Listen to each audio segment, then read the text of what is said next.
एक ऐसी दुनिया जहाँ डंजन्स अपीयर होना काफी आम बात है, जिसके अंदर बहुत सारे मॉन्स्टर्स जो कि इंसानों की जान के पीछे होते हैं, बट उनसे लड़ने के लिए इंसानों के अंदर भी बेइंतहा शक्तियाँ आनी शुरू हो गई और उन्हें हंटर्स कहा जाने लगा। हंटर्स भी अलग अलग रैंक में बांटे जाने लगे, उनकी ताकत को ध्यान में रखते हुए। एस से लेकर ई रैंक, उस पे हमारा मेन कैरेक्टर ई क्लास हंटर जिनवू सबसे कमजोर है। उन सब में सब लोग उसे नीचा दिखाते हैं। उसके पास ना पैसा है, ना कोई खास शक्तियाँ और ना ही कोई नौकरी की आशा है। लेकिन एक दिन उसे मौका मिलता है जो कि थोड़ा अलग है सोच से, और वो दुनिया का सबसे ताकतवर हंटर बनने की राह में बढ़ जाता है। ये जो एनीमे है उन सारे लोग को पसंद आने वाला है जिन्हें वीक टू स्ट्रॉन्गेस्ट जॉनरा में बहुत ही ज्यादा मजा आता है, और ये एनीमे सच में बहुत ही ज्यादा औसम है। तो मैं चाहता हूँ कि आप इस एनीमे से स्टिक टू रहे। दीपांकर भाई इंट्रो लगा देना। अगर इस मुसीबत से कोई निपट सकता है तो वो है हंटर्स।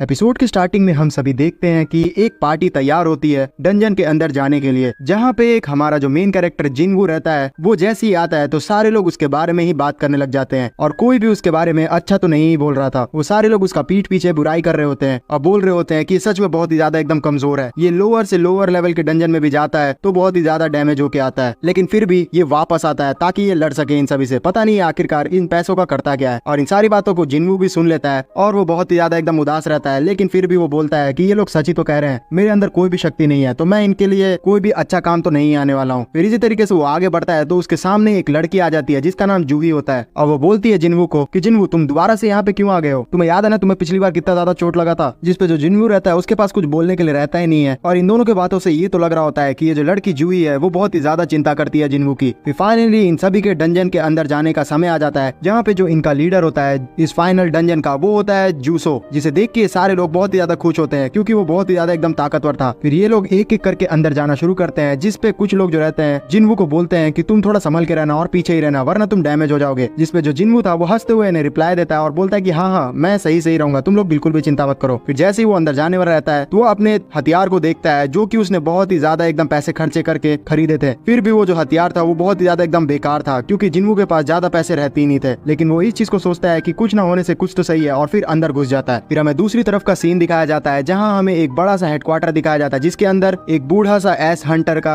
बैच पाने वाला गुनही गो एक आदमी से बात कर रहा होता है। और बातों बातों में ही हमें पता चलता है कि असल में ये पूरे दुनिया में डंजन के अंदर लोग इसलिए बार बार जाते हैं ताकि वो अंदर से एसेंस स्टोन्स ला सके, और उसी को खर्च करके लोग बहुत सारे पैसे कमाते हैं। और बड़े बड़े जितने भी हंटर्स हैं वो तो बहुत ही ज्यादा एसेंस स्टोन्स इकट्ठा कर लेते हैं जिसकी वजह से बहुत ही ज्यादा अमीर रहते हैं, लेकिन छोटे हंटर जो कि जिनवू जैसे होते हैं उन सभी के लिए ये एसेंस स्टोन्स इकट्ठा करना ही बहुत ही मुश्किल होता है। तो जो इस बूढ़े आदमी के सामने एक नया हंटर रहता है जिनचुल, वो बोलता है इनसे कि मुझे नहीं लगता कि जो गवर्नमेंट है इतनी ज्यादा अगर बढ़ावा दे रही है इस एसेंस स्टोन्स पे तो ये कोई नॉर्मल से ही होंगे। तो जो चेयरमैन गो रहता है वो बोलता है कि हाँ इसके पीछे जो गवर्नमेंट का राज है वो कुछ और ही है। जो गवर्नमेंट है वो इन सारे क्रिस्टल्स को यूज करके एक पवित्र सोर्स ऑफ एनर्जी का वितरण करने का तरीका खोज रही है, और अगर उसे गवर्नमेंट बना लेती है तो ये समझ जाओ कि हमारे जो अर्थ है उसके अंदर एनर्जी की कोई भी दिक्कत नहीं रहेगी। इसलिए जो हंटर्स है वो बहुत ही ज्यादा इंपॉर्टेंट है किसी भी गवर्नमेंट के लिए, क्योंकि वही ऐसे लोग होते हैं जो कि डंजन्स में जाके बड़े बड़े मॉन्स्टर्स को मार के उस एसेंस स्टोन्स को लेके आते हैं। फिर हमें दोबारा से डंजन का सीन दिखाया जाता है जहाँ पे हम लोग जिनवू को देखते हैं जो कि बहुत ही ज्यादा एकदम स्ट्रगल कर रहा होता है, और फाइनली उसके हाथ में छोटा सा एक एसेंस स्टोन्स आ चुका होता है जिसे देख के वो बहुत ही ज्यादा एकदम खुश हो रहा होता है। लेकिन उसके सामने डंजन का गॉब्लिन मॉन्स्टर आ जाता है और उसे बहुत ही ज्यादा एकदम डैमेज पहुंचाने लगता है। बीच बचाव में जो जिनवू रहता है वो अपने जो डैगर उसने खरीदा था उसका भी यूज करता है, लेकिन वो डैगर इतना ज्यादा कमजोर होता है कि वो टच होते ही उस गॉब्लिन से टूट जाता है, जिसके स्वरूप जो गॉब्लिन रहता है वो सीधा अपना तलवार लेके जिनवू के पेट में घुसा देता है और जिनवू बहुत ही ज्यादा डैमेज हो जाता है। लेकिन वक्त रहते ही वहाँ पे दूसरा हंटर आ जाता है और जिनवू की जान बचा लेता है उस गॉब्लिन से लड़ाई करके, और फिर उसके बाद वो जूही को बोलता है कि जूही तुम यहाँ जिनवू की जान बचाओ। फिर जूही जिनवू को हील करने लग जाती है। जितने देर में जूही हील कर रही होती है जिनवू को, उतनी देर में जितने भी उनके पार्टी मेंबर्स थे वो देखते ही देखते पूरे डंजन्स को क्लियर कर लेते हैं और वो बहुत ही ज्यादा एकदम जश्न मनाने लगते हैं। लेकिन फिर वो जैसे ही पता करते हैं कि उस डंजन्स में ज्यादा लूट था ही नहीं तो वो उदास हो जाते हैं और थोड़ा बहुत खोजबीन करने के बाद उन सभी को इसी डंजन में एक सीक्रेट तहखाना मिलता है, जिसे देख के वो लोग और भी ज्यादा एकदम एक्साइटेड होते हुए बोलते हैं कि चलो अंदर चलते हैं, हम लोग को वैसे भी बहुत ही कम लूट मिली है, तो हो सकता है कि उसके अंदर हम लोग जाके और भी लूट पाए। तो इन सभी का जो लीडर रहता है जूसो, वो बोलता है कि अगर हमें ऐसा कोई भी डंजन सीक्रेटली मिलता है तो हमें उसे हंटर एसोसिएशन को रिपोर्ट करना रहता है। लेकिन ये सारे लोग जो रहते हैं वो बहुत ज्यादा एक्साइटेड होते हैं और वो बोलते हैं कि तुम क्या रूल की यहाँ पे पिपुड़ी बजा रहे हो, रूल तो बने होते हैं तोड़ने के लिए ही, और हम लोग यही करेंगे अभी। तो जो जूसो था इन सभी की बातों को सुनता है और फिर वोटिंग करवाता है इन पे, जिसपे 6-6 का इक्वल वोटिंग होता है और फिर बारी आ जाती है जिनवू पे। और ये सारा डिपेंड करता था जिनवू के ऊपर, क्योंकि वही एक था जो कि 7th वोट डालने वाला था। फिर जिनवू से पूछा जाता है तो जिनवू अपने सोच में खो जाता है और वो सोचता है कि सारी जितनी भी माँ की जिम्मेदारी है और मेरी बहन की, वो मेरे पे ही है, तो मुझे और भी ज्यादा लूट की जरूरत पड़ती है। इसलिए फिर इस मजबूरी के कारण वो हाँ कह देता है और इन सारे लोग को अब अंदर जाना होगा। फिर सीन शिफ्ट हो जाता है हंटर एसोसिएशन के बिल्डिंग पे, जहाँ पे हमें दिखाया जाता है हंटर एसोसिएशन का हंटर्स को रैंक देने वाले सिस्टम। एक ऐसा बॉल रहता है जिसपे जो हंटर्स रहते हैं वो अपना हाथ रखे तो उनका रैंक बताया जाता है, और उस रैंक को जानने के बाद बहुत सारे जितने भी हंटर्स को गैदर करने वाले गिल्ड्स रहते हैं वो उन्हें ऑफर देते हैं अगर वो बहुत ही ज्यादा ताकतवर निकलते हैं, और एजेंट्स की तरह वो बाहर ही खड़े रहते हैं। फिर दोबारा से हमें डंजन पे ले आया जाता है, जहाँ पे ये सारे लोग को दिखाया जाता है जो कि अब उस गुफा के अंदर वोटिंग्स के कारण जाने लग जाते हैं, जिसपे जो जिनवू रहता है वो जूही को बहुत ही ज्यादा सॉरी बोल रहा होता है, क्योंकि जो जूही थी इस डंजन के अंदर जाना नहीं चाह रही होती है, लेकिन क्योंकि यहाँ वोटिंग्स हुई और उसमें जो जिनवू था उसने वोट कर दिया हाँ में, तो उसे मजबूरी में अंदर जाना पड़ रहा होता है। जिसपे जो जूही थी वो गुस्सा होती है और बोलती है कि मैं यहाँ पे इस चीज की चिंता नहीं कर रही हूँ, मुझे बस ये लग रहा है कि तुम बेवकूफ की तरह यहाँ अपने आप को चोट क्यों पहुंचाते रहते हो, तुम्हें अपने ऊपर ख्याल रखना होगा, क्योंकि तुम अगर यहाँ पे मारे गए तो फिर बचाने वाला कोई भी नहीं बचेगा। फिर इसी बातों में ये सारे लोग डंजन के गेट पे पहुंच जाते हैं। उस गेट को देखने के बाद ये सारे लोग सोचते हैं कि आखिरकार इतना बड़ा गेट इस डंजन के अंदर कर क्या रहा है। कुछ लोग को थोड़ा बहुत शक तो आता है, लेकिन फिर भी ये सारे लोग उस गेट के अंदर घुस जाते हैं। वहाँ गेट के अंदर घुसने के बाद ये लोग देखते हैं कि ये गेट के अंदर बहुत सारे एकदम अजीब अजीब सी मूर्तियां हैं, और बीच में जैसे ये लोग पहुंचते हैं उस मूर्तियों के, तो ये जो डंजन का गेट था वो ऑटोमेटिक बंद हो जाता है। जिस चीज को देख के कुछ लोग एकदम डर जाते हैं, और उसमें से जो एक डी रैंक का हंटर था वो तो गुस्सा होते हुए यहाँ से जाना शुरू कर देता है और बोलता है कि मैंने कहा था कि यहाँ रुकना कोई भी खतरे से खाली नहीं है, तुम लोग को लेकिन बस खजाना लूटना है। और वो गुस्से से यहाँ जैसे ही गेट के पास पहुंचता है तो जो इनका लीडर था जूसो, उसे कुछ ऐसा दिखता है कि वो चिल्ला के उसे बोलता है कि हे तुम वहाँ से हट जाओ, लेकिन उसके बोलने की देरी थी कि उतनी देर में यहाँ पे जो एक मूर्ति थी वो सीधा तेजी से अपना तलवार का यूज करते हुए उस डी रैंक के हंटर को सीधा काट के रख देती है। वहाँ से हट जाओ। और वो डी रैंक का हंटर पल भर में ही मारा जाता है। इस सारे सीन को देख के सारे लोग के बीच में एकदम दहशत फैल जाती है, और जो जिनवू रहता है वो तो और भी ज्यादा एकदम डर जाता है। वो सोच रहा होता है कि ये तो डी रैंक का हंटर था और मैं तो ई रैंक का हूँ, ये पलक झपकते मारा गया तो मेरा तो यहाँ पे कोई औकात ही नहीं है। और फिर देखते देखते यहाँ जितने भी मूर्तियां थी वो हिलना शुरू हो जाती है, और इन सारे लोग को बहुत ही ज्यादा एकदम डर लगने लग जाता है। लेकिन जो जिनवू था उसका ध्यान जाता है एक मूर्ति पर, और वो उस मूर्ति को देखने के बाद याद करता है कि किस तरीके से वो बहुत ही ज्यादा एकदम कमजोर है, और अपने घर की हालात को देखते हुए वो जानबूझ के यहाँ पे अपनी जान को जोखिम में डालता है। वो हर तरफ बस अपने आप को मरने के लिए यहाँ पे लेके आता है ताकि वो कुछ कमा सके, लेकिन फिर भी वो कुछ नहीं कर पाता है। और फिर उसके बाद उसे ऐसा कुछ दिखता है कि वो लोगों को चिल्ला के बोलता है जल्द से कि सारे के सारे लोग जो है वो झुक के एकदम नीचे बैठ जाएं। और उसके बोलने की देरी थी कि यहाँ जो मूर्ति था वो बहुत ही बड़ा एकदम लेजर अटैक इन सभी पे कर देता है। सब लोग बैठ जाओ। लेकिन जो जिनवू था उनके कहने के कारण जितने भी सारे लोग थे वो लोग बच चुके होते हैं, क्योंकि वो समय रहते झुक गए थे। इन एक्ट्स को देखने के बाद जो जूही रहती है वो बहुत ही ज्यादा एकदम डर चुकी होती है, और उसे संभल नहीं रहा होता है कि आखिरकार ये क्या हो रहा है इनके साथ। और जो जिनवू रहता है उसे तो समझ ही नहीं आ रहा होता है कि आखिरकार यहाँ पे हो क्या रहा है। वो इन सारी चीज को देख के बोलता है कि ये जो मूर्तियां है वो दोबारा से हम पे अटैक करेगी, मुझे ये चीज की यकीन है, मुझे लग रहा है कि हम सभी यहाँ पे मारे जाने वाले हैं। आखिर ये है क्या? दूसरी तरफ जितने भी लोग रहते हैं उस पूरे के पूरे एरिया में वो बहुत ही ज्यादा एकदम डरते हुए भागने लग जाते हैं इधर उधर। तो जो उनका लीडर रहता है जूसो, वो उन सारे लोग को रुकने के लिए बोलता है और बोलता है कि अगर तुम लोग इधर उधर ज्यादा भागे तो ये जो मूर्तियां हैं वो तुम पे अटैक करेगी। फिर जो जूसो था चला जाता है जिनवू के पास और वहाँ पे जाके उसे थैंक्स कहता है कि उसके ही कहने के बावजूद यहाँ पे सारे लोग जो है वो जिंदा बच पाए हैं। तो जो जिनवू रहता है वो बोलता है कि नहीं मैंने ऐसा कुछ स्पेशल नहीं किया है, मुझे बस ऐसा फील हुआ तो मैंने आप सभी को बता दिया। फिर उसे ऐसा दिखता है कि जो जूसो है उसका एक बाजू पूरी तरीके से कट चुका है, तो वो डर जाता है। तो जो जूसो था उसे शांत करवाता है और बोलता है कि कोई बात नहीं, इससे भी बड़ी बड़ी चीजें मैंने इससे पहले देख चुकी है। फिर जिनवू उसकी जो हाथ था उसके ऊपर पट्टी करने लग जाता है। लेकिन अचानक से इन सारे लोगों के बीच में एक जो हंटर रहता है वो बहुत ही ज्यादा फ्रस्ट्रेट हो जाता है इस तरीके से फंसने के ऊपर। तो वो बोलता है कि मेरे को अपनी ताकत पे पूरी तरीके से भरोसा है, मैं यहाँ से निकल सकता हूँ अपनी स्पीड का यूज करते हुए। और वो इन सारे लोग की बातें नहीं सुनता है और अपना स्पीड का यूज करते हुए यहाँ से बाहर निकलने के लिए जैसे ही आगे निकलता है तो जो मूर्ति रहता है वो उसे पलक झपकते ही अपने लेजर से जला के रख देता है और उसके बस थोड़े बहुत टांग ही बच पाते हैं। इस तरीके से ज्यादा लोगों को मरते हुए देख के सब लोगों के बीच में दहशत तो फंस जाती है। तो जिनवू जो रहता है वो डिसाइड करता है कि हमें जैसा कहा गया इस मूर्तियों के द्वारा उसे ही फॉलो करना होगा। और फिर वो जूसो से पूछता है कि पहला रूल क्या लिखा हुआ था। तो जूसो उसे बताता है कि हमें देवता की पूजा करनी पड़ेगी। इन सारी चीजों को एनालाइज करके जो जिनवू रहता है वो समझ जाता है कि हमें इस मूर्तियों के सामने सम्मान करना पड़ेगा और अपना सर झुका के रखना पड़ेगा। और इन सारी चीजों को सारे लोग को बता देता है। तो कुछ लोग उस पर शक कर रहे होते हैं, लेकिन जो जूसो था उसका पूरी तरीके से भरोसा हो चुका था जिनवू के ऊपर। तो उसी के कहने के बाद जितने भी सारे लोग रहते हैं वो पूजा करना शुरू कर देते हैं और प्रे करना शुरू कर देते हैं उस मूर्ति के सामने। और इस तरीके से सारे लोग को उसके सामने झुकते हुए देखकर जो मूर्ति रहता है वो सच में बहुत ही ज्यादा एकदम खुश हो जाता है और उसका जो नॉर्मल चेहरा था वो स्माइल करने लग जाता है। तो सारे लोग जो रहते हैं वो बोलते हैं कि लगता है हमारा जो प्लान था वो सफल हो रहा है और ये जो मूर्ति थी वो अब हंसने लग गई है और हमें इस तरह से झुके हुए देख के ये खुश हो रही है। फिर इस चीज को देख के जो जितने लोग थे उन लोग को लगने लगता है कि अब वो लोग बच गए हैं, ये जो मूर्ति थी वो खुश हो चुकी है और वो खड़े होकर इधर उधर जाने के लिए तैयार हो जाते हैं। लेकिन जो जिनवू था उसे अभी भी लग रहा था कि अभी यहाँ पे ये सब चीज खत्म नहीं हुआ है और वो इन सारे लोग को थोड़ा सतर्क रहने के लिए बोलता है। और ये बोलने की देरी ही थी कि उतनी देर में यहाँ पे जो मूर्ति रहती है मेन भगवान वाली वो खड़ी हो जाती है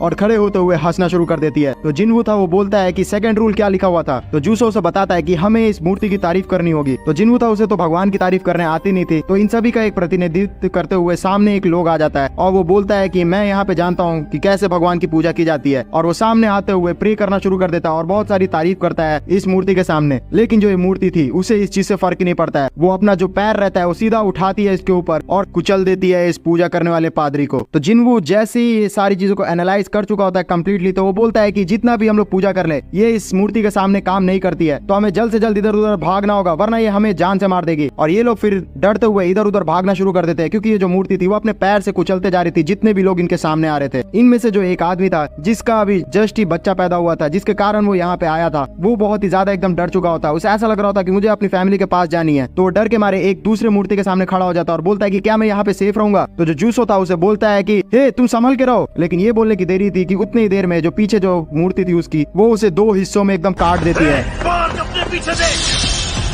और देखते ही देखते सामने जो एक परिवार वाला आदमी जो था जस्ट जिसकी अभी बेबी पैदा हुआ था वो मारा जाता है। और जूसो को बहुत ही ज्यादा इस चीज से खराब लगता है क्योंकि जो जूसो था वो उसका दोस्त था। तो जो जिनवू रहता है वो अपने इन सारे लोग को बचाने के लिए बहुत ही ज्यादा चीजें देख रहा होता है और उसे थोड़ा बहुत देखने के बाद ये पता चल जाता है कि इन्हें जितने भी अलग अलग मूर्तियां हथियार वाली है उनके पास नहीं रुकना है। जिनके पास कोई इंस्ट्रूमेंट वाली मूर्ति है उन्हीं के पास रुकना है ताकि ये लोग मरने से बच सके। और ऐसा ही होता है। जैसे ही जिनवू सारे लोग को बोलता है कि आप लोग एक एक करके जितने भी इंस्ट्रूमेंट वाली मूर्तियां उनके पास खड़े हो जाएं, तो ये सारे लोग वैसा ही करते हैं। और जैसे ही ये चीज होती है तो एक एक करके सारे लोग की जान बच जाती है। लेकिन जो जिनवू था वो जूही के साथ भाग रहा था और वो भागते भागते एक ड्रम बजाने वाले मूर्ति के पास पहुंचता है। जहां वो जैसे ही पहुंचते हैं तो वो देखते कि वो ड्रम वाले बजाने वाली जो मूर्ति है वो एक्टिवेट ही नहीं हो रही होती है। तो जिनवू को पता चल जाता है कि यहाँ पे दो आदमी एक साथ नहीं खड़े हो सकते, इसलिए वो अपनी जान को जोखिम में डालते हुए यहाँ से भागना शुरू कर देता है और फिर भागते भागते पहुंच जाता है दूसरे इंस्ट्रूमेंट बजाने वाली मूर्ति के पास। लेकिन रास्ते में उसे बहुत सारी कठिनाइयों का सामना करना पड़ता है। एक जगह वो ऐसे जगह आके फंस जाता है जहाँ वो हथियार वाली मूर्ति के नीचे आ चुका होता है जिसके कारण उसका जो एक पैर रहता है वो कट चुका होता है। इन सारे चीजों को देख के जो जूही रहती है वो बहुत ज्यादा एकदम रोना शुरू कर देती है और वो बोलती है कि तुमने हमारा जान तो बचा लिया लेकिन खुद का पैर नहीं बचा पाया, मैं तुम्हें हील कर दूंगी। और वो हील करने का जैसी कोशिश करती है तो वो बहुत ही ज्यादा एकदम ब्लीड करने लग जाती है क्योंकि वो बहुत ही कमजोर हीलर थी, वो ऐसा पूरा हील नहीं कर सकती। फिर सारे लोग जैसे जैसे इनका जान बचता है तो वो ब्लेम करना शुरू कर देते हैं इनका जो लीडर जूसो था उसके ऊपर। लेकिन इनके साथ जो दूसरा एक बंदा था वो बोलता है कि हमारा ही प्लानिंग था, हम लोग ने यहाँ वोटिंग करके आया था तो यहाँ हमारी लीडर का पूरे तरीके से गलती नहीं है, तुम लोग इन्हें ब्लेम नहीं कर सकते। लेकिन जो जूसो था वो पूरी की पूरी ब्लेम अपने ऊपर लेता है क्योंकि लास्ट फैसला जो था वो उसी का था। लेकिन जिनवू जो था उसके दिमाग में तो कुछ और ही चल रहा था। वो बोल रहा था ये बहस करने का समय नहीं है, हमें यहाँ एनालाइज करना होगा कि हम लोग कैसे यहाँ जिंदा बच सकते हैं। तीसरा रूल क्या लिखा हुआ था उसके अंदर। जिनवू का ये बोलने का देरी ही था कि उतनी देर में जो मेन मूर्ति था वो अपना हाथ ऊपर करते हुए एक बलिदान स्थान को यहाँ पे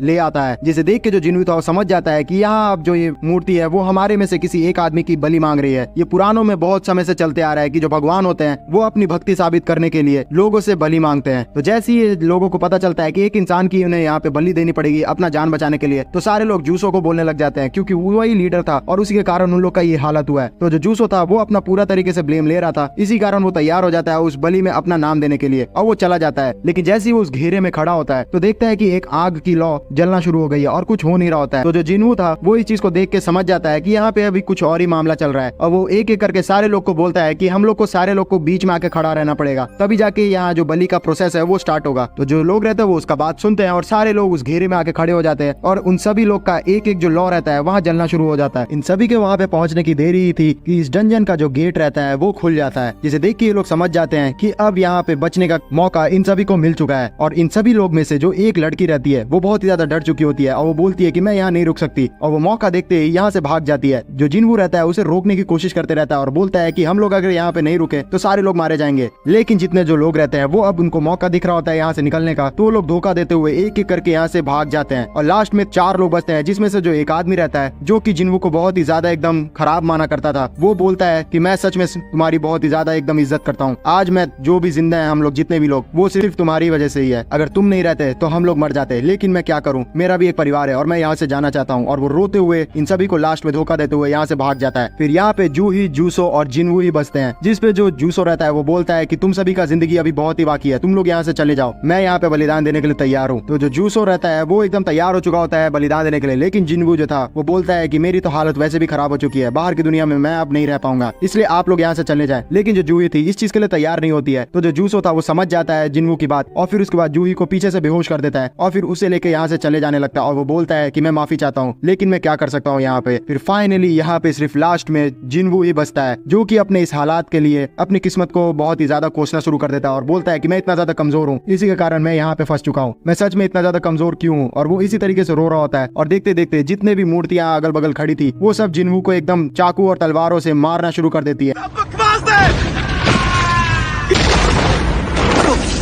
और बलिदान का जो प्रोसेस रहता है वो कंप्लीट होना शुरू हो जाता है। जो जिनवू रहता है वो दर्द से एकदम करा रहा होता है, एक एक करके जो उसकी बॉडी पार्ट्स थी वो कटना शुरू हो जाती है। और फाइनली जो एक भाला था उसको यूज करते हुए उसे सीधा आसमान में उठा देता है एक मूर्ति, और सीधा जो वो पोडियम था जिसके ऊपर बलिदान की प्रोसेस होने वाली थी उस पर लाके पटक देता है जिनवू को। और एक फाइनल स्लैश के साथ जिनवू का गेम बच जाता है कि मैं ही यहाँ मरने के लिए बचा हूँ।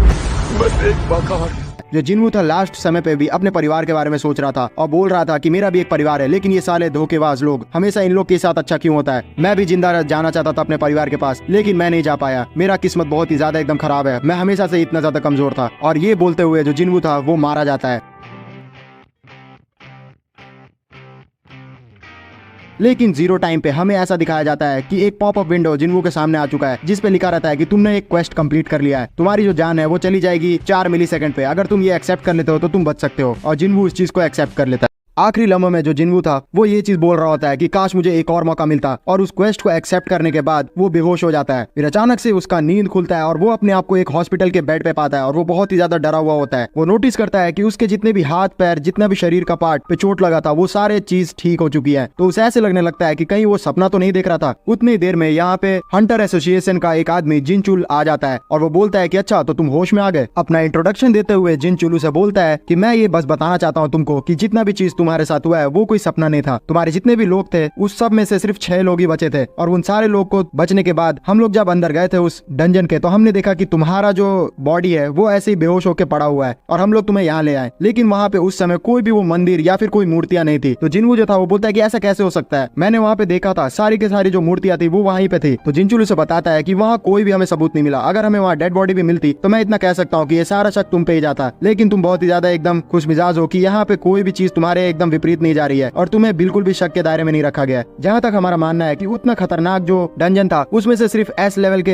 हंटर्स ही बाहर निकल सकते हैं, इसलिए मुझे लगता है कि तुम्हारा जो माना का रीअवेकनिंग हुआ है। इस चीज को सुन के जो जिनवू था वो मन में सोचने लगता है कि हाँ, हमारी दुनिया में एक बार जो माना का लेवल डिसाइड हो जाता है उसे कोई भी बढ़ा नहीं सकता है, लेकिन कभी कभी ऐसे रेयर सिचुएशंस में किसी किसी लोगों का रीअवेकनिंग भी हो जाती है। क्या कहीं मेरे साथ ही तो ऐसा नहीं हुआ है? और वो खुश होते हुए उस ऑर्ब के ऊपर अपना हाथ रखता है जिसको ये लोग लेके आए थे जिनवू का अपना माना लेवल चेक करने के लिए, और जिनवू एक्साइटेड होते हुए उनसे अपना लेवल पूछता है। लेकिन यहाँ एकदम डिसअपॉइंटेड सिचुएशन वाली रिजल्ट आती है। जो जिनचुल रहता है वो बोलता है कि हमें माफ करना, हमें जो शक हुआ था वो एकदम बेकार था, तुम्हारा जो लेवल है वो अभी भी ई है। और ये चीज बोलते हुए ये लोग बाहर निकल जाते हैं। बाहर निकलने के बाद जो जिनचुल रहता है वो बोलता है कि लगता है हमें कोई गलतफहमी हुई है, ये बहुत ही ज्यादा लकी था कि ई रैंक का होते हुए ये बच के वहाँ से वापस आ पाया है। और अंदर जो जिनवू रहता है वो बोलता है कि आखिरकार ये कैसे हो सकता है, ये लोग मेरा जो लेवल है वो इतना कम कैसे बता सकते हैं। लेकिन उन्होंने मेरे से ये चीज नहीं पूछी, मेरे इस पॉपअप विंडो के बारे में। और फिर हमें जो जिनवू जिन्वू रहता है उसके सामने एक पॉपअप विंडो दिखाया जाता है। इस पॉपअप विंडो को देख के जो जिन्वू रहता है उसे याद आ जाता है कि ये जो पॉपअप विंडो था उसे अपने मरते के समय पे भी दिखाई दिया था, और उसको देखने के बाद उसे ऐसा लगता है कि यहाँ पे कोई एक अनरीड मैसेज पड़ा हुआ है, लेकिन वो समझ नहीं पाता है कि इसे यूज कैसे करना है। उतनी ही देर में जो जिन्वू रहता है उससे मिलने के लिए उसकी बहन जिन्हा आ जाती है, और वो बहुत ही ज्यादा एकदम गुस्सा कर रही होती है जिन्वू से, और बोलती है कि तुम अगर ऐसे पागलपंती हमेशा करते रहे तो देख लेना मैं अपना स्कूल छोड़ के कोई जॉब ज्वाइन कर लूंगी ताकि तुम्हें ऐसे मरना ना पड़े। तो जो जिन्वू था उससे माफी मांगता है, और फिर उसके बाद उससे पूछता है कि तुम्हें क्या ये चीज दिख रही है मेरे सामने, लेकिन जो जिन्हा थी उसे समझ नहीं आता है। तो जो जिन्वू था वो समझ जाता है कि ये जो पॉपअप विंडो है सिर्फ उसे ही दिखेगी, और फिर वो पूछता है उससे कि तुम तो बहुत ज्यादा गेम खेलती हो ना, तो तुम्हें पता है कि अगर कोई सामने हमारे पास अनरीड मैसेज हो तो उसे क्या करना चाहिए। तो जो जिन्हा थी समझती है कि यहाँ पे कुछ पागलपंती वाली बातें कर रहा है जिन्वू, और इसके दिमाग पे कुछ असर हुआ है, तो बता देती है कि हमें वो अनरीड मैसेज पढ़ लेनी चाहिए ताकि हमें आगे की जो स्टेप्स है उसके बारे में पता चल सके। और ये चीज बोलने के बाद वो जिन्हा बाहर आ जाती है, और उसके साथ उसकी एक दोस्त भी आई हुई थी यहाँ, और वो उसे बोलती है कि चलो मेरा भाई एकदम ठीक लग रहा है मुझे, और वो लोग यहाँ से एकदम अच्छी खबर लेते हुए चले जाते हैं। फिर अंदर जो जिन्वू रहता है वो उस मैसेज को जैसे ही पढ़ता है तो उसे बहुत सारी चीजें दिखाई जाती है। उसे पता चलता है कि ये जो सिस्टम है अगर उसका बात कोई नहीं माना तो उसे पेनल्टी पॉइंट भी मिलेगी, और धीरे धीरे अगर इसका बात माना गया तो तुम्हारा स्ट्रेंथ भी इंक्रीज होगा। फिर वहाँ एक क्वेस्ट विंडो में उसे आज का जो डेली टास्क था उसके बारे में पता चलता है, जिसके अंदर उसे लिखा हुआ था कि उसे 100 पुशअप्स, 100 सिटअप्स और 100 स्क्वाट्स और 10 किलोमीटर रनिंग करनी होगी डेली, और अगर ये कंप्लीट करने में असफल कोई रहा तो फिर बहुत सारे सीवियर कॉन्सिक्वेंसेस उसे झेलने पड़ सकते हैं। तो इन सारी चीजों को देख के जो जिन्वू रहता है वो इसे मजाक समझता है और बोलता है कि ऐसा कैसे हो सकता है, मैं तो हॉस्पिटल के अंदर बैठा हुआ हूँ तो मैं इन सारी चीजों को कैसे कर सकता हूँ, लगता है कोई मुझसे भद्दा मजाक कर रहा है, और इस चीज को इग्नोर करके वो एकदम आराम से सो जाता है। फिर दूसरी तरफ हमें हंटर एसोसिएशन का चेयरमैन जो गो रहता है वो जिनचुल से बात करते हुए दिखाया जाता है, और जो जिनचुल रहता है उसे पूरा का पूरा चीज जो कि हुआ था जिन्वू के साथ वो एक्सप्लेन करता है, और बोलता है कि रीअवेकनिंग जिन्वू की नहीं हुई है तो हमें उस पे से ध्यान हटाना होगा। फिर जो चेयरमैन गो रहता है वो बोलता है कि ये एकदम स्पेशल केस वाला डंजन था, तो हम चाहते हैं कि इसको जो तुम्हारा रिपोर्ट था वो स्पेशल केस में डाल दे।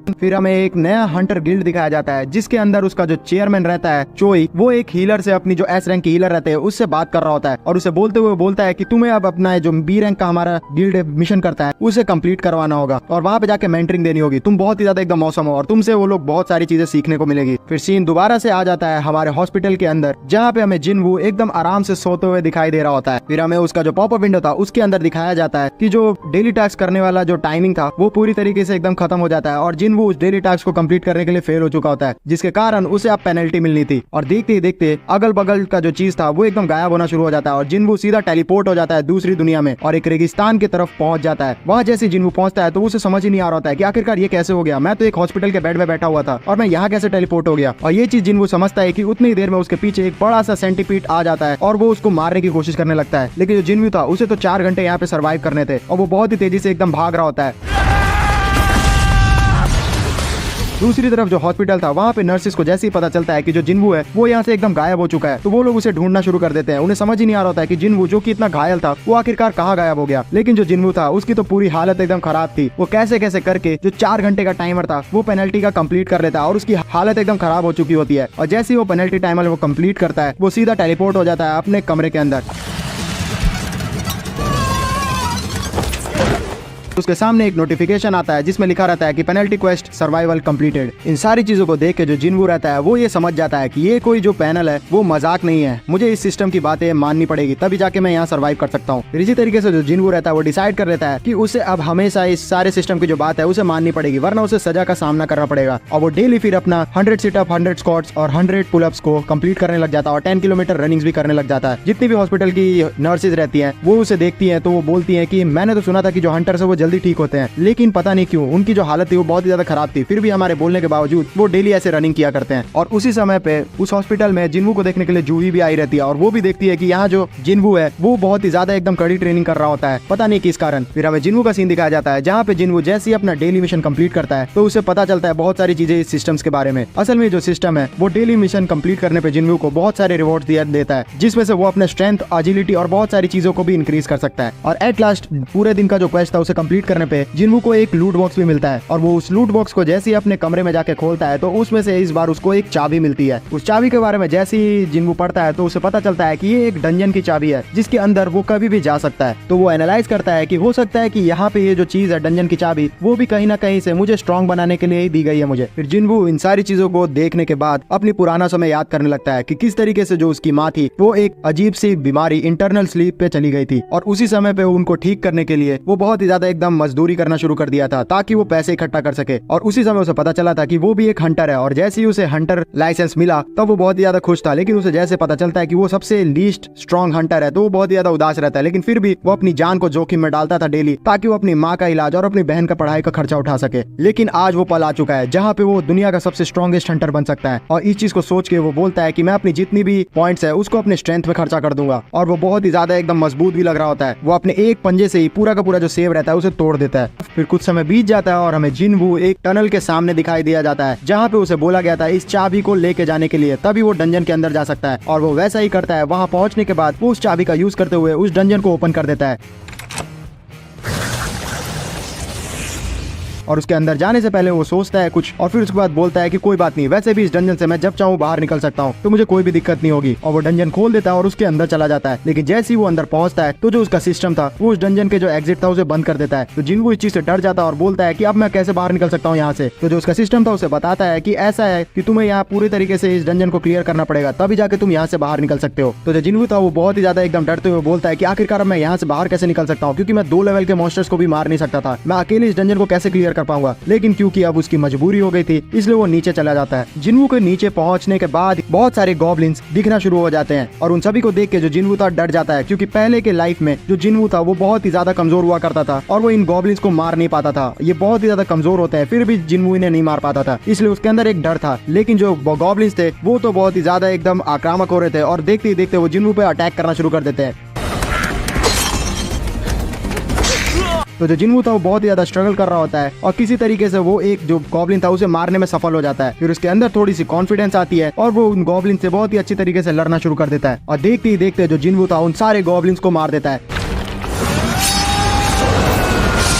ये चीज सोचने के बाद जो जिनवू था वो बोलता है कि लगता है मैं बहुत ही ज्यादा एकदम स्ट्रांग हो चुका हूँ। और ये बोलने की देरी थी कि उतनी ही देर में जो जिनवू था उसके पीछे से एक बहुत ही बड़ा बीस्ट मॉन्स्टर प्रकट हो जाता है। तो जो जिनवू था वो बहुत ही ज्यादा एकदम डर चुका होता है इसे देख के, और वो उस पे बीच बचाव करने के लिए अपना जो तलवार था उसके सामने रखता है। लेकिन जो वो मॉन्स्टर था वो बहुत ही ज्यादा एकदम ताकतवर था, वो उस तलवार को पलक झपकते ही एकदम तोड़ देता है। वो से कहीं ज्यादा ताकतवर है। और जिनवू समझ जाता है कि ये जो मॉन्स्टर है वो बाकी गॉब्लिन्स जितना कमजोर नहीं है, ये बहुत ही ज्यादा एकदम ताकतवर है। और इसे देख के जो जिनवू था उसकी पैर एकदम कांपना शुरू हो जाती है। वो बोलता है कि कहीं मैं डर तो नहीं रहा फिर से, और इस चीज से वो बहुत ही ज्यादा एकदम गुस्सा करने लग जाता है अपने ऊपर। लेकिन वो कुछ नहीं कर सकता था, और वो जो मॉन्स्टर था वो बहुत ही ज्यादा एकदम तगड़ा अटैक करना शुरू कर देता है जिनवू के ऊपर, जिससे जो जिनवू था वो डॉज कर रहा होता है। इसी लड़ाई वड़ाई के बीच में जो जिनवू था उसके ऊपर थोड़ा सा डैमेज भी आ जाता है। तो वो बोलता है कि यहाँ पे तो कोई हीलर भी नहीं है, मुझे लगता है कि मेरा गेम यहीं पे बच जाएगा। और फिर वो जो बीस्ट मॉन्स्टर था वो सीधा एकदम जिनवू की तरफ बढ़ जाता है और उसके ऊपर एकदम मारने के लिए तत्पर हो चुका होता है।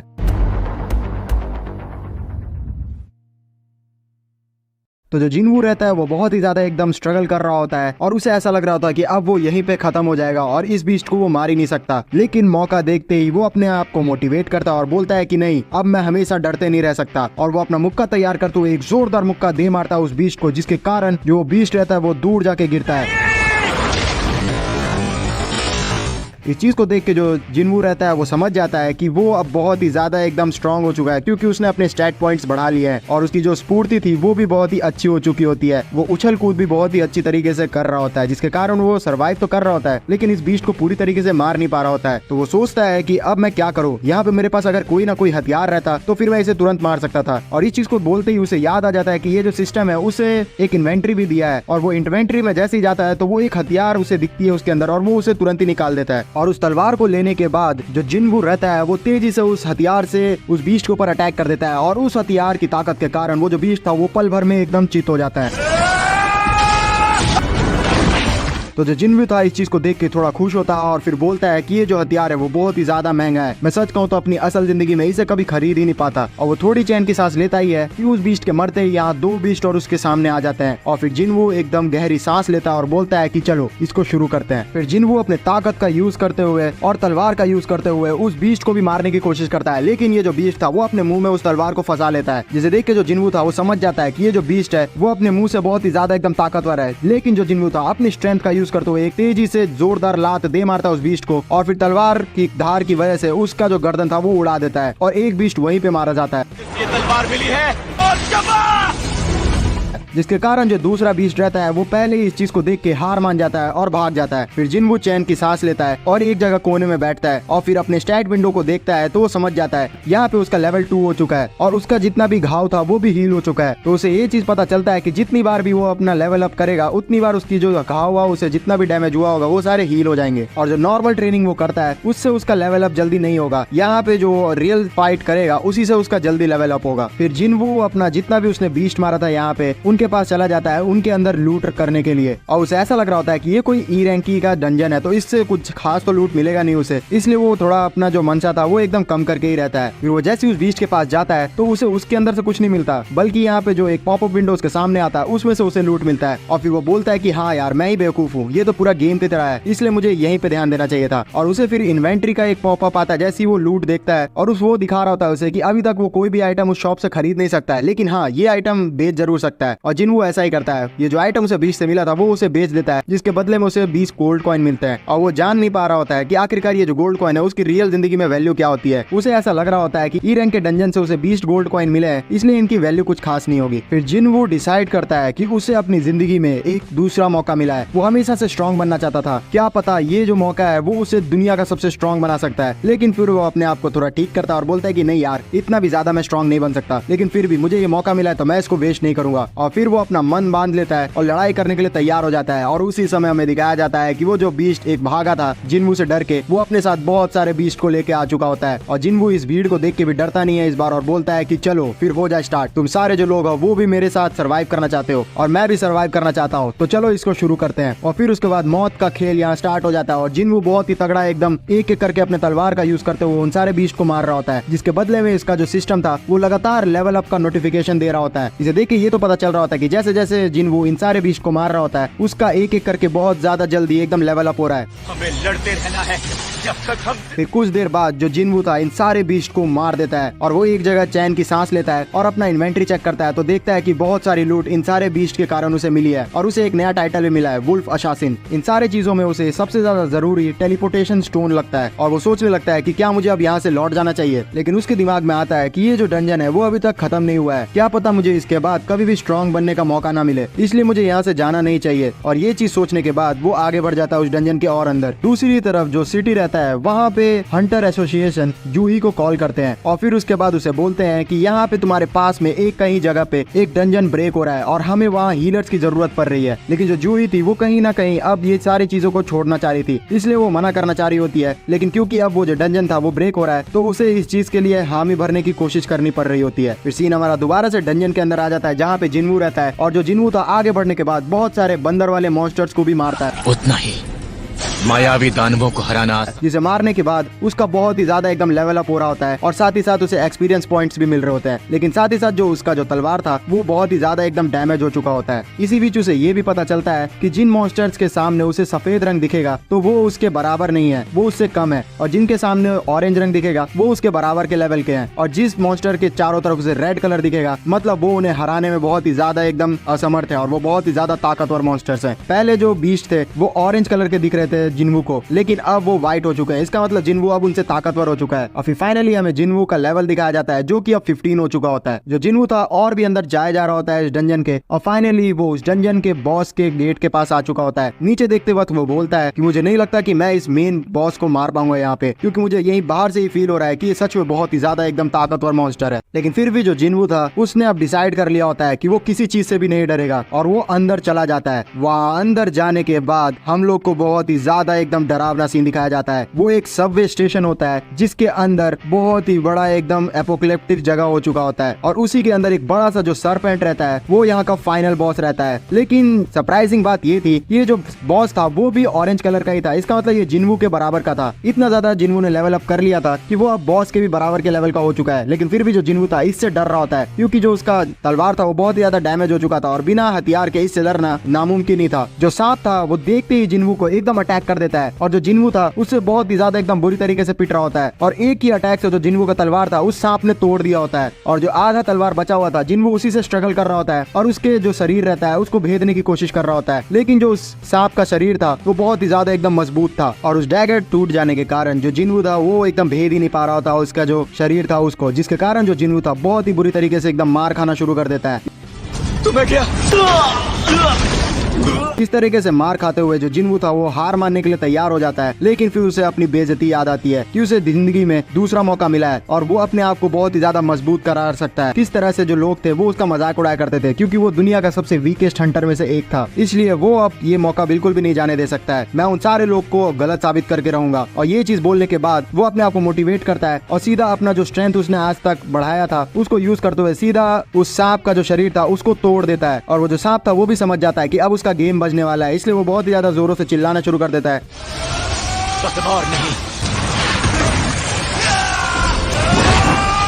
लेकिन जिन्वू वहीं पे नहीं रुकता और अपने बाजुओं से ही सीधा उस सांप का गर्दन के अंदर छेद कर देता है, जिसके कारण सांप वहीं पे ढेर हो जाता है। और फिर जो जिन्वू था उसने इस डंजन के मेन बॉस था उसको अब मार दिया होता है, जिसके बाद जो पॉप अप विंडो था वो वहाँ पे अपीयर होता है और बोलता है कि तुमने यहाँ बहुत ही बड़े वेनम मॉन्स्टर को किल कर दिया है, जिसके कारण तुम्हें बहुत सारे लेवल अप भी मिले हैं और साथ ही साथ तुम्हें बहुत सारी चीज मिला है। उन चीजों में से एक जिन्वू को यहाँ एक डैगर मिलता है जो कि सी रैंक का होता है। इस डैगर की खास बात ये थी कि ये एक पैरालिसिस इफेक्ट देता है, जिसके अंदर अगर ये डैगर उस किसी आदमी को टच हो गया तो वो कुछ समय तक खेल नहीं पाएगा। फिर इन सारी चीजों को लेके जो जिन्वू तो बहुत ही ज्यादा एकदम खुश हो रहा होता है कि फाइनली उसने जो इतना ज्यादा कमजोर हुआ करता था इसके बाद भी वो बहुत ही ज्यादा मजबूत हो चुका होता है और अकेले उसने इस पूरे डंजन को क्लियर कर दिया होता है। फिर इस मॉन्स्टर को मारने के बाद उसका जो शरीर था और ये पूरा जो डंजन था वो वहाँ से गायब हो जाता है और जिन्वू फिर से एक नॉर्मल सब स्टेशन पे आ जाता है। फिर वहाँ से जो जिन्वू था इसको क्लियर करने के बाद बाहर निकल रहा होता है और वो जैसे ही बाहर की सिटी में आता है तो वो देखता है कि पूरा जो सिटी था उसका एकदम माहौल चेंज हो चुका होता है, चारों तरफ एकदम तबाही दिख रही होती है। ये कुछ समझता है कि उतनी देर में वहाँ पे एक सोल्जर आ जाता है और जिन्वू को डांटता है कि हे तुम यहाँ क्या कर रहे हो, तुम्हें यहाँ नहीं रहना चाहिए। लेकिन फिर वो जैसे ही देखता है कि जो जिन्वू है वो एक हंटर है तो उससे माफी मांगता है और बोलता है कि मैं आपको जहाँ जंग हुआ है वहाँ पे लेके जाता हूँ। फिर जिन्वू उसके पीछे पीछे जाने लगता है तो उसे पता चलता है कि यहाँ कहीं डंजन ब्रेक हो गया था, जिसके अंदर से बहुत सारे खतरनाक मॉन्स्टर्स निकल आए थे। उसमें से काफी मॉन्स्टर्स को तो हंटर्स ने मार दिया, लेकिन एक जो मेन मॉन्स्टर है वो यहाँ तहलका मचाया हुआ है। तो फिर इस चीज को सुन के जो जिन्वू था वो वहाँ पे जाने के लिए कहता है और फिर जो मिलिट्री वाला था वो उसे वहाँ पे लेके चले जाता है। वहाँ जैसे ही वो पहुंचता है तो वो देखता है कि वो जो मॉन्स्टर था वो बहुत ही ज्यादा एकदम तबाही मचा रहा था और कोई भी हंटर्स उसे मार नहीं पा रहे थे, क्योंकि यहाँ जितने भी हंटर्स थे वो बहुत ही लो रैंक के थे। एक डी लेवल का उनके पास टैंक था और बाकी सारे लोग ई लेवल के थे और एक हीलर इनके पास थी नहीं। तो फिर इन्होंने जूही को बुला लिया था और जूही ने वो एक्सेप्ट कर लिया था क्योंकि उसकी मजबूरी हो गई थी। लेकिन जो जूही थी वो वहाँ पे कुछ भी नहीं कर पा रही थी, क्योंकि उसके अंदर से अभी भी उस डंजन का जो डर था वो नहीं गया था, इसलिए वो थोड़ा बहुत डांट सुन रही होती है, जिसे देख के जो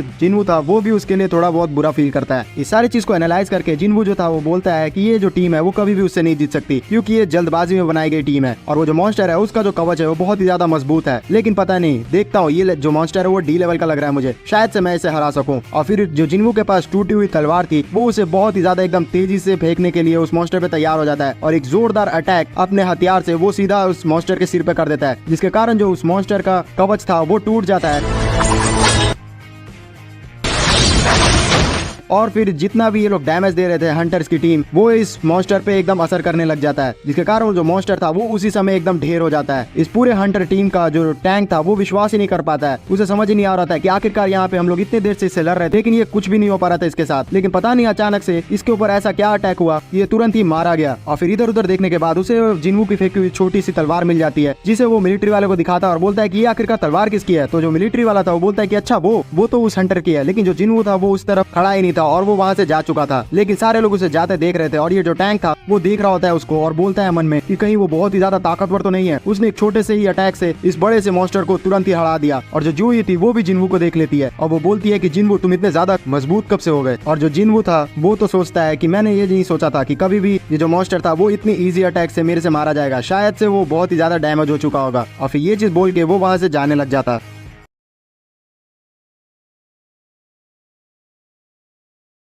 फिर कुछ दिन बीत जाता है और फिर हमें दिखाया जाता है कि जो जिन्वू है वो अपना जो ट्रेनिंग था उसको लगातार करते रहता है, जिसके कारण जो उसका पूरा शरीर था वो एकदम खतरनाक बॉडी वाला बन जाता है। इस चीज को देख के जितनी भी नर्स थी हॉस्पिटल में जिन्वू के साथ वो सारी उसके बारे में ही बात करने लग जाती है और बोलती है कि ये जो ई रैंक का हंटर है ये तो सच में बहुत ही ज्यादा स्मार्ट हो गया है और इसकी हाइट वगैरह सब बढ़ गई है। फिर हमें जिन्वू का सीन दिखाया जाता है जो कि सच में बहुत ही ज्यादा एकदम मौसम लग रहा होता है। इस ट्रेनिंग करने की वजह से उसका जो शरीर था वो बहुत ही ज्यादा एकदम धांसू हो गया था और साथ ही साथ उसकी हाइट भी बढ़ गई थी, जिसके कारण वो बहुत ही ज्यादा स्मार्ट लगने लग गया था। फिर जो एक नर्स रहती है वो जिनवू के पास आ जाती है और फिर उसके बाद उसे बोलती है कि आपका जो है डिस्चार्ज का टाइमिंग हमने स्टार्ट कर दिया है, तो फिर आप अब कुछ समय में ही यहाँ से जा सकते हैं। जिस चीज को सुन के जो जिनवू था वो बोलता है कि ठीक है, आप सभी का शुक्रिया, और वहाँ से जाने के लिए तैयार हो जाता है। लेकिन जो नर्स थी वो थोड़ा बहुत लाइन मार रही थी जिनवू पे और उसे बोलती है कि क्या मैं आपका नंबर ले सकती हूँ। तो जो जिनवू था वो तो बेवकूफ था, उसे समझ ही नहीं आता कि यहाँ पे वो जो नर्स है वो क्या कर रही है। उसे ऐसा लगता है कि जो नर्स है उसका रिपोर्ट उसे फोन पे भेजना चाहती है, इसलिए वो उसका नंबर मांग रही है और जिनवू उसे अपना नंबर दे देता है और वहाँ से चला जाता है। फिर घर पे पहुंचने के बाद जिनवू की बहन जो जिन्हा रहती है वो अपने स्कूल के लिए निकल रही होती है, जिस पे जो जिनवू रहता है उसे डांटता है और बोलता है कि तुम बिना छतरी के कहाँ जा रही हो, और फिर उसको जबरदस्ती उसको छतरी देता है। लेकिन जो जिन्हा थी उसे तो और कोई चीज ही परेशान कर रही थी। वो देखती है कि जो जिनवू है वो तो अचानक से ही बहुत ज्यादा एकदम बड़ा हाइट वाला बन चुका है और उसकी जो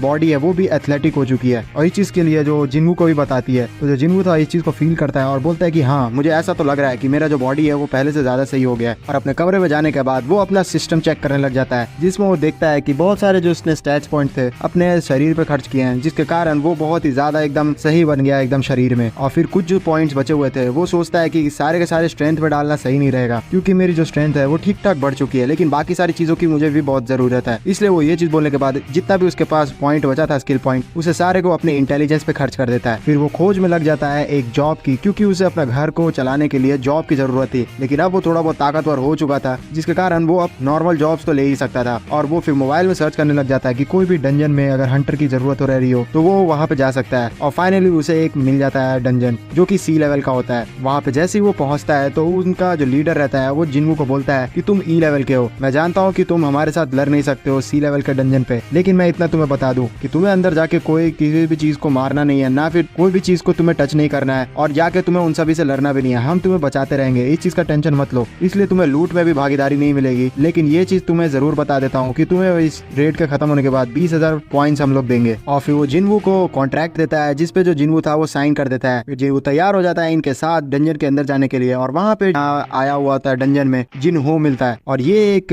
बी लेवल का हंटर रहता है। लेकिन इसका जो पावर था वो बहुत ही ज्यादा कम तो था ही, लेकिन जो इसके सारे जो इक्विपमेंट्स थे वो बहुत ही ज्यादा एकदम महंगे लग रहे थे। और नेचर में जो लड़का था वो बहुत ही ज्यादा एकदम बड़बोला था, और जिनवू को बात करना पसंद नहीं आ रहा होता है, इसलिए वो थोड़ा इसकी बातों पे ध्यान नहीं दे रहा होता है। लेकिन जो जिनहो था वो ऐसा सोच रहा होता है कि जिनवू बहुत ही ज्यादा कमजोर है, इसलिए वो बोल रहा होता है उसको कि उसको मेरे साथ ही रहना चाहिए, क्योंकि मैं तुम्हारी हिफाजत कर सकता हूँ, तो बिल्कुल भी टेंशन मत लेना। लेकिन जो जिनवू था उसको तो पहले से इन सारी चीजों के बारे में पता था और बहुत सारी नॉलेज वो रखा हुआ था, इसलिए वो एक एक करके बहुत सारी चीजें जो कि उससे जिनहो पूछता है वो सारी चीजें बताने लग जाता है उसे। जैसे कि जो जिनवू था उसे ये भी नहीं पता था कि डंजन के अंदर ये जो माना क्रिस्टल्स मिलते हैं उनका क्या जरूरत रहती है। तो जो जिनवू था उसे बताता है कि इन सारे जो माना क्रिस्टल्स रहते हैं उन सभी को ही बेच के जो डंजन में हंटर्स रहते हैं वो पैसे कमाते हैं, और इसी की खोज में बहुत सारे जो डंजन के अंदर हंटर्स होते हैं वो आते हैं। फिर इसी तरीके से चलते हुए ये लोग फाइनली डंजन के अंदर आ जाते हैं, और वहाँ पे ये लोग जैसे ही पहुंचते हैं तो जो जिनवू था उसे ऐसा फील होता है कि कोई ना कोई यहाँ मॉन्स्टर इनके आस ही पास है, लेकिन इन सभी को पता ही नहीं चल रहा होता है कि आखिरकार मॉन्स्टर्स कहाँ से आ रहे हैं और इन पे हमला कहाँ से होगा। लेकिन जो जिनवू था वो सही समय पे रहते हुए अपनी जो ऑब्जर्वेशन स्किल थी उसको यूज करते हुए इन सभी को बता देता है कि जो मॉन्स्टर है वो इनके ऊपर से अटैक करने वाले हैं, और ये सारे जो मॉन्स्टर थे वो असल में स्पाइडर मॉन्स्टर थे। और जैसे ही इन सभी पे अटैक होने वाला था इन मॉन्स्टर की तरफ से, तो ये जो सारे लोग थे वो ऊपर देखते हुए अटैक करते थे उन सारे स्पाइडर मॉन्स्टर पे और टूट पड़ते इन सभी पे, और अटैक करने की वजह से वो जो मॉन्स्टर्स थे वो बहुत ही बुरी तरीके से एकदम मार खा रहे होते हैं।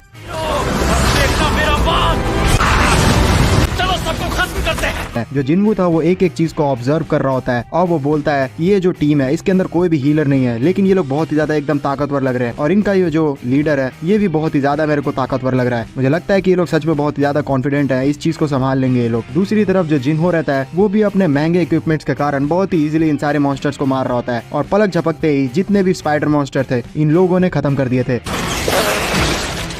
फिर जो लीडर रहता है इन सभी का वो जिनवू के पास जाता है और उसे थैंक यू कहता है, और बोलता है कि अगर तुम नहीं रहते यहाँ पे तो मुझे नहीं लगता कि हम लोग बच पाते, क्योंकि तुमने सही समय पे रहते हुए हमें बता दिया कि ऊपर से मॉन्स्टर आने वाले हैं। तो जो जिनवू था वो बोलता है कि कोई बात नहीं, ये तो मेरा फर्ज था। फिर लीडर को उसका एक टीम मेंबर कुछ ऐसा नोटिस करता है, इसलिए बुला लेता है, और वहाँ जैसे ये लीडर जाता है तो वो देखता है कि जितने भी स्पाइडर वाले मॉन्स्टर थे उन सभी को किसी अजीब तरीके का प्राणी ने मारा हुआ है, और हो ना हो यहाँ का ये जो फाइनल मॉन्स्टर है उसने ही ये काम किया है। तो जो लीडर था वो इस चीज को देख के थोड़ा सा डरता तो है, लेकिन वो बोलता है कि कोई बात बात नहीं, यहाँ पे हम लोग इस चीज को नजरअंदाज करेंगे। फिर जिनवू जो रहता है वो जिनहो से पूछता है कि जिनहो, यहाँ पे जो सारे तुम्हारे इक्विपमेंट्स है वो आखिरकार इतने ज्यादा महंगे कैसे हैं? तो जो जिनहो था वो बोलता है कि अच्छा ये इक्विपमेंट्स, वैसे ये मेरी पहली डंजन की रेट थी ना, इसलिए मेरे जो डैड थे उन्होंने मेरे को इतने सारे इक्विपमेंट्स खरीद के दिए। तो जो जिनहो था वो समझ जाता है कि अच्छा इसी कारण से तुम इतना ज्यादा इजीली इन सारे मॉन्स्टर्स को मार पा रहे हो। फिर सीन शिफ्ट हो जाता है और हमें एक हंटर बड़े जो पत्थर का ब्लॉक था उसे तोड़ देता है, और इसको तोड़ने के बाद वो बोलता है कि ये तो मेरा वार्म अप भी नहीं हुआ, और फिर उसके बाद वो सफाई करने के लिए अपने मेंबर्स को बोल देता है इस जगह की, फिर चला जाता है। फिर दोबारा से सीन हमारा डंजन पे आ जाता है जहाँ पे जिनवू रेड करने के लिए आया रहता है, और एक एक करके जितने भी मेंबर्स थे वो सारे अपना लूट कलेक्ट करना शुरू कर दिए होते हैं, जितना भी उन्होंने स्पाइडर मॉन्स्टर्स को मारने के बाद कलेक्ट किया है। और इन सारे लूट्स को कलेक्ट करने के बाद ये लोग धीरे धीरे आगे भी बढ़ने लग जाता है डंजन में, जिसमें और भी ज्यादा इन लोग को बीच में स्पाइडर मॉन्स्टर मिलते हैं। और आगे जैसे ये लोग बढ़ रहे होते हैं तो इन्हें जितने भी मॉन्स्टर मिलते हैं वो सारे एकदम मरे हुए होते हैं, और ये लोग समझ जाते हैं कि आगे जो इस डंजन का बॉस है उसने इन सारे स्पाइडर मॉन्स्टर्स को मारा है। और जिनवू जो था वो इन सारे लोग का सामान उठा रहा होता है, जिसपे जो जिनहो रहता है वो बोलता है कि तुम बहुत ही ज्यादा एकदम थक गए होगे, अगर तुम चाहो तो मैं तुम्हारी मदद कर सकता हूँ। लेकिन जो जिनवू था उसके लिए ये तो कोई आम बात थी ही नहीं, और वैसे भी ये बहुत ही इजीली वो उठा ले रहा था क्योंकि अब उसकी स्ट्रेंथ बहुत ही ज्यादा एकदम अच्छी हो गई है, इसलिए वो जिनवू को मना कर देता है। लेकिन चलते चलते में थोड़ा बहुत जो जिनवू है उसे रियलाइज होता है कि इतना इजीली उसे 20,000 कॉइन्स मिल रहे हैं, कहीं ना कहीं कुछ ना कुछ तो दाल में काला है। इसी तरीके से चलते चलते ये सारे जो लोग रहते हैं फाइनली जो बॉस रहता है इस डंजन का उसके एरिया में पहुंच चुके होते हैं, और वहाँ जैसे ये लोग पहुंचते हैं तो देखते हैं कि बहुत सारे जो माना क्रिस्टल्स हैं वो उस जगह पे है, जिसको देख के सारे लोग बहुत ही ज्यादा एकदम खुश होने लग जाते हैं। यहाँ पे इतने ज्यादा माना क्रिस्टल्स होते हैं कि अगर ये सारे माना क्रिस्टल्स को कंट्रोल कर ले और कलेक्ट कर ले तो फिर ये लोग करोड़पति बन सकते हैं। इन सारे माना क्रिस्टल्स को देख के जो जिनहो रहता है वो जिनवू से उसका कॉन्ट्रैक्ट मांगता है और फिर उसे पढ़ता है, और उसे पढ़ने के बाद लीडर को जाके बोलता है कि जैसा कि इसमें लिखा हुआ है कि जो जिनवू है उसे कोई भी जो डंजन में कमाई गई मनी होगी उसमें से हिस्सा नहीं मिलेगा, बस उसे एक इन हैंड कैश मिलेगा। लेकिन ऐसा तो है कि लेकिन ये तो तभी एप्लीकेबल होता है अगर हम लोग कोई मॉन्स्टर्स को मार के माना क्रिस्टल्स कलेक्ट करें। लेकिन यहाँ जो है पूरा जो डंजन है उसके अंदर अलग से ही माना क्रिस्टल्स रखा हुआ है, तो मुझे लगता है कि इस पूरे के पूरे जो लूट है उसका 8 हिस्सा होना चाहिए। तो जो लीडर था इस चीज को सुनता है और बोलता है कि हाँ तुम बात तो सही बोल रहे हो, इस जो लूट है उसका मैं 8 ही हिस्सा करूंगा, तुम इस चीज की टेंशन बिल्कुल भी मत लो। लेकिन अभी तुम ध्यान दो, यहाँ जो ऊपर है वो इस डंजन का मॉन्स्टर्स बैठा हुआ है और किस्मत से वो अभी सोया हुआ है, इसलिए हमें उसे जगाना नहीं चाहिए, और फिर अपने आप हम लोग धीरे धीरे करके जो पूरा क्रिस्टल्स है उसको कलेक्ट कर लेंगे। फिर वो अपने टीम मेंबर को बोलता है कि जल्द से जल्द जो औजार है वो निकालो ताकि हम ये सारे क्रिस्टल्स को कलेक्ट कर सके। तो इस चीज को सुन के जो उसका टीम मेंबर रहता है वो बोलता है कि बॉस मुझे बिल्कुल भी नहीं लगा था कि हमें इतना ज्यादा क्रिस्टल्स मिल जाएंगे, इसलिए मैं इसके लिए तैयार नहीं था और मैं हथियार उतने सारे लेके नहीं आया हूँ। तो जो लीडर रहता है वो बोलता है कि अच्छा तो ये दिक्कत हो चुकी है। तो इस चीज को जानने के बाद वो बोलता है जिनवू और जिनहो को कि एक काम करो, तुम दोनों यहाँ पे रुको और इस जगह की रखवाली करो, क्योंकि मैं नहीं चाहता कि जो मॉन्स्टर है वो इस जगह को तबाह कर दे, और तब तक हम जाओ जितने भी मेरे मेंबर्स है वो बाहर जाते हैं और सारे के सारे जो नेसेसरी औजार है वो लेके आते हैं ताकि हम लोग इस जगह को लूट कर सके। तो जो जिनहो था वो बोलता है कि तुम ऐसा कैसे कर सकते हो, हम लोग यहाँ पे अगर रुकेंगे तो हम लोग संभाल नहीं पाएंगे। तो जो लीडर था वो बोलता है कि तुम लोग बिल्कुल भी चिंता मत करो, यहाँ का जो बॉस है वो वैसे भी सो रहा है, मैं तो चाह रहा हूँ कि तुम लोग यहीं पे रहो ताकि तुम लोग इसकी देखभाल कर सको, तब तक हम लोग यहाँ पे आ जाएंगे, तुम लोग मेरे पे भरोसा कर सकते हो। वैसे भी तुम लोगों की ये पहली सी रैंक डंजन की रेड, इसलिए मैं जानता हूँ कि तुम मुझ पे भरोसा कर सकते हो। और ये चीज बोलने के बाद वो अपने टीम मेंबर्स को लेके बाहर चला जाता है, और बाहर पहुंचने के बाद ही जो वो लीडर रहता है वो अपना असली रंग दिखाता है। वो अपने टीम मेंबर को बोलता है कि जल्द से जल्द इस पूरा जो एरिया है उसका गेट बंद कर दो, और ये चीज सुनने के बाद जो उसका टीम मेंबर रहता है तुरंत ही वो अपने एनर्जी को यूज करते हुए जो ओपनिंग थी इस मेन बॉस के डंजन की उसको बंद कर देता है, जिसकी वजह से जो जिनहू और जिनवू थे वो मेन बॉस के इस पूरे के पूरे क्रिस्टल एरिया में कैद हो जाते हैं। इस चीज को देख के जो जिनहू था वो बोलता है कि जिनवू हम लोग फंस चुके हैं, ये जो लीडर था उसने हमें धोखा दिया। फिर जो जिनवू था वो इस चीज को एनालाइज करता और बोलता है कि हाँ मुझे शुरू से ही लग रहा था कि इनके टीम में सिर्फ 6 ही बंदे थे और हमेशा से ये लोग हीलर अपने साथ नहीं रखते थे, तो ऐसा मतलब ये हो सकता है ये लोग हमेशा से सी रैंक डंजन में आते रहे हैं और अपने साथ जो 2 लोग का जगह ये लोग हमेशा खाली रखते हैं उन लोग को धोखा दे दिया करते हैं ये लोग, ताकि जो लूट है उसके हिस्से ज्यादा ना करना पड़े। फिर जिनवू अपना पुराना बात भी याद करता है कि किस तरीके से जो जूसो था उसने उसे सीख दी थी कि आगे चलने के बाद उसे बहुत सारे धोखेबाज हंटर्स भी मिलेंगे और उन सभी से उसे डील करना होगा, क्योंकि तहखानों के अंदर कोई भी सीसीटीवी कैमरा नहीं होता है, इसलिए बहुत सारे जो हंटर्स होते हैं इस चीज का फायदा उठाते हैं। वो क्या करते हैं कि बहुत सारे कमजोरों को लेके जाते हैं अपने साथ और वहाँ पे उनको जान से मार देते हैं, जिसके कारण उनका जो हिस्से का जितना भी लूट था वो लोग आपस में ही बांट लेते हैं, और बाहर आने के बाद वो लोग इसको हादसा का नाम देते हुए उनकी मौत पे पर्दा कर देते हैं, जिसपे जो हंटर एसोसिएशन थी वो भी कुछ नहीं कर सकती क्योंकि अंदर का सबूत उनके पास भी नहीं रहता है। फिर जो जिनहो रहता है वो अपने आप को बहुत ही ज्यादा एकदम कोसने लग जाता है और बोलता है कि हो सकता है कि मैंने यहाँ पे जो कॉन्ट्रैक्ट की बात की उस वजह से वो जो लीडर था वो बहुत ही ज्यादा गुस्सा हो गया और हमें मारना चाह रहा है, शायद से मैं वो नहीं करता तो हम लोग बच जाते हैं। लेकिन जो जिनहो था उसे बोलता है कि नहीं ऐसा बिल्कुल भी नहीं है, मैंने नोटिस किया था वो जो टीम मेंबर्स थे वो शुरू से ही मौके में थे कि वो हमें मार सके, और फिर उतने ही देर में वो ब्लास्ट के कारण जो मॉन्स्टर रहता है वो अपने नींद से उठ चुका होता है। वो जो मॉन्स्टर था वो सच में बहुत ही ज्यादा एकदम खतरनाक लग रहा होता है और जो जिनहो था उसे बहुत ही ज्यादा एकदम डर लगने लग लग जाता है, क्योंकि उसे ऐसा लग रहा होता है कि जो जिनवू है वो तो ई रैंक हंटर है, तो वो उसे बचा नहीं सकता। लेकिन जो जिनवू था वो इस मॉन्स्टर को देखता है और बोलता है कि एक सी रैंक मॉन्स्टर, ये सच में बहुत ही ज्यादा एकदम खतरनाक है, लेकिन मैं इसको आराम से हरा सकता हूँ। और ये चीज बोलते हुए वो एकदम आगे जाने लगता है और बोलता है जिनवू को कि तुम पीछे ही रहना, मैं इसे संभाल दूंगा। लेकिन जो जिनवू था उसे विश्वास नहीं हो रहा था। लेकिन जो जिनवू था, हम तो जानते हैं कि वो बहुत ही ज्यादा एकदम ताकतवर है, और वो ये चीज बोलने के बाद अपने हाथ में वही डैगर को समन कर लेता है जो कि उसे पिछले डंजन में मिली थी, और फिर वो तैयार हो जाता है इस मॉन्स्टर से लड़ने के लिए। दूसरी तरफ जो ये गैंग थी डंजन साफ करने वाली, वो बाहर पहुंच जाती है, और वहां पहुंचने के बाद उनका जो लीडर रहता है वो बोलता है इन सभी को कि तो हमें जल्दी तैयारी करनी होगी उस लूट को लूटने के लिए, क्योंकि जल्दी वो जो मॉन्स्टर है वो इन दोनों को मार देगा और सो जाएगा। उसके बाद हम लोग अंदर जाके पूरा का पूरा जो माना क्रिस्टल है उसे लूट सकते हैं। तो जो उसका टीममेट रहता है वो बोलता है कि बॉस, हम लोग को इतने प्रॉब्लम उठाने की जरूरत भी थी क्या, हम लोग चुपचाप इन दोनों को वहीं पे मार देते और फिर सारा क्रिस्टल ले जाते हैं। तो जो बॉस रहता है वो बोलता है कि तुम पागल मत बनो, क्योंकि अगर हम लोग वहाँ पे थोड़ा भी मार धार करते तो वो जो मॉन्स्टर था वो जाग जाता, और तुम्हें क्या लगता है कि तुम उस मॉन्स्टर को अकेले मार पाते? यहाँ तक कि मैं भी उसे नहीं मार पाता। इसलिए यहाँ अच्छी बात है कि वो चुपचाप इन दोनों को खा के सो जाएगा। तब हम लोग ऊपर के जो एक गुफा है वहां से नीचे चले जाएंगे, और फिर उसके बाद सारे का सारे जो माना क्रिस्टल है उसे लूट लेंगे। और अगर हमें कुछ नहीं भी मिल पाता है तो ये चीज मैं जरूर बताता हूँ कि जो जिन्हो है उसके पास जो भी कवच है वो करोड़ों में है उसकी कीमत, तो उसे तो हम लोग लेके चले ही जाएंगे। तो हमारे पास कोई भी खाली हाथ तो नहीं जाने वाला। फिर अंदर का दोबारा से हमें सीन दिखाया जाता है जहाँ पे जो जिन्हो रहता है वो इस मॉन्स्टर को देखते हुए तैयार हो चुका था लड़ने के लिए। तो जो जिन्हो रहता है वो बोलता है कि अरे तुम यहाँ क्यों जा रहे हो जिन्वू, ये कोई मजाक नहीं है, क्योंकि ये जो मॉन्स्टर है इसे कोई बी लेवल का हंटर ही मार सकता है या फिर अपर सी लेवल का, और तुम इसे तो बिल्कुल भी नहीं मार सकते। तो जो जिन्वू था वो बोलता है कि हाँ बात तो ये सही बोल रहे हो, क्योंकि इससे पहले मैंने जो 2 मॉन्स्टर्स मारे थे वो इससे लोअर लेवल के थे, लेकिन पता नहीं क्यों मैं इसको देखने के बाद अभी भी डर नहीं महसूस कर रहा हूँ और मैं इससे लड़ना चाहता हूँ। और फिर जिन्वू उस पर कूद जाता है लड़ाई करने के लिए और बहुत ही ज्यादा तेजी से अपना रिफ्लेक्सेस दिखाता है, जिसे देख के जो जिन्हो था वो भी शॉक्ड हो जाता है। जो जिन्वू था वो अपना बहुत ही ज्यादा एकदम स्पीड दिखाते हुए उस स्पाइडर से लड़ रहा होता है, जिसे देख के जो जिन्हो था वो बोलता है कि ऐसा नहीं हो सकता, ये तो ई लेवल का हंटर था, ये आखिरकार इतना ज्यादा एकदम फैबुलस तरीके से इससे कैसे लड़ रहा है, कहीं ये तो नहीं कि इसने अपना जो ताकत था हमसे छुपा के रखा था। मैंने सुना है कि ऐसे भी कुछ हंटर्स होते हैं जो कि अपना रैंक छुपा के रखते हैं ताकि वो डंजन के अंदर जाके अपने जो टीममेट्स हैं उनको मार के उनका लूट ले सके, कहीं ये वही तो नहीं है जो अपने रैंक को छुपाता है। और फिर जिन्हो उससे बहुत ही ज्यादा एकदम डरने लग जाता है। कहीं है लेकिन जो जिन्वू रहता है वो तो बहुत ही ज्यादा एकदम स्ट्रगल कर रहा होता है उस मकड़ी को मारने के लिए, क्योंकि वो जो मकड़ी थी उसका जो पूरा शरीर था वो बहुत ही ज्यादा एकदम मजबूत था, और जो जिन्हो था वो भी एकदम डर जाता है, क्योंकि जो जिन्हो है वो अकेले इस मकड़ी का सामना नहीं कर सकता, और अगर जिन्वू जो है वो नहीं मार पाए इस मकड़ी को तो वो भी मारा जाएगा। और वो चिंता से देखता है जिन्हो की तरफ, क्योंकि जो मकड़ी थी और वो फाइनल ब्लो जिन्वू की तरफ मारने ही वाली थी उसे खत्म करने के लिए, लेकिन उसी समय पे वो अपना जो टोटल रिकवरी था उसको यूज कर लेता है, जिसके कारण वो तुरंत ही पूरी तरीके से एकदम ठीक हो जाता है और वहां से सीधा भाग जाता है। जो मकड़ी थी उसे भी नहीं समझ में आता है कि आखिरकार ये जो जिन्वू है वो अचानक से कहाँ गायब हो गया, लेकिन जो जिन्वू था वो तो बहुत ही ज्यादा एकदम एनर्जेटिक हो गया था फुल रिकवरी के बाद, और वो तेजी से एकदम ऊपर उठता है और सीधा एकदम मकड़ी के सिर में जाके अपना जो डैगर था वो घुसा देता है, जिसके कारण जो डैगर का स्किल था पैरालिसिस इफेक्ट वो एक्टिवेट हो जाता है, और लगातार जो जिन्वू था मौका मिलने के बाद उस मकड़ी के सिर में अपना डैगर घुसाते जाता है, जिसके कारण वो जो मकड़ी थी वहीं पे एकदम चित हो जाती है, और जो जिन्वू था वो एक सी लेवल के डंजन मॉन्स्टर को बहुत ही इजीली क्लियर कर देता है और स्वैग में एकदम नीचे उतर जाता है, जिसे देख के जो जिन्वू था वो पक्का अपना जो रैंक है उसको छुपा रहा है, जिसके कारण वो और भी ज्यादा एकदम डर जाता है और सीधा डरते हुए जिन्वू के पास पहुंचता है और बोलता है कि बॉस आप बिल्कुल भी आराम कीजिए, मैं यहाँ पे आप लोगों को कोई भी कष्ट नहीं होने दूंगा, और सारा सामान वो जिन्वू का उठा लेता है और अकेले ही जाके माना क्रिस्टल्स को एकदम तोड़ना शुरू कर देता है, और जिन्वू को एक पानी की बोतल भी देता है और बोलता है कि आप आराम कीजिए, मैं आपका सारा काम कर लूंगा। तो जो जिन्वू था वो समझ नहीं पाता है कि आखिरकार जिन्वू को क्या हो गया, ये अजीब सा इतना ज्यादा रिएक्ट क्यों कर रहा है। उतने ही देर में ऊपर से जितने भी वो जो हंटर गिल्ड के लोग थे वो वहाँ पे आ जाते हैं और वो बोलते हैं कि अरे ये लोग तो अभी तक मरे ही नहीं। दूसरी तरफ हमें चेयरमैन गो का सीन दिखाया जाता है जो कि अपने सेक्रेटरी जिनचुल के साथ कार में से कहीं जा रहा होता है, और वो बहुत ही ज्यादा एकदम परेशान होता है क्योंकि उसका पूरा दिन जो था वो मीटिंग्स में ही चला गया था, जिसपे जो जिनचुल था उसे बोलता है कि अगर आप चाहे चेयरमैन को तो मेरी ट्रेनिंग में आप मुझे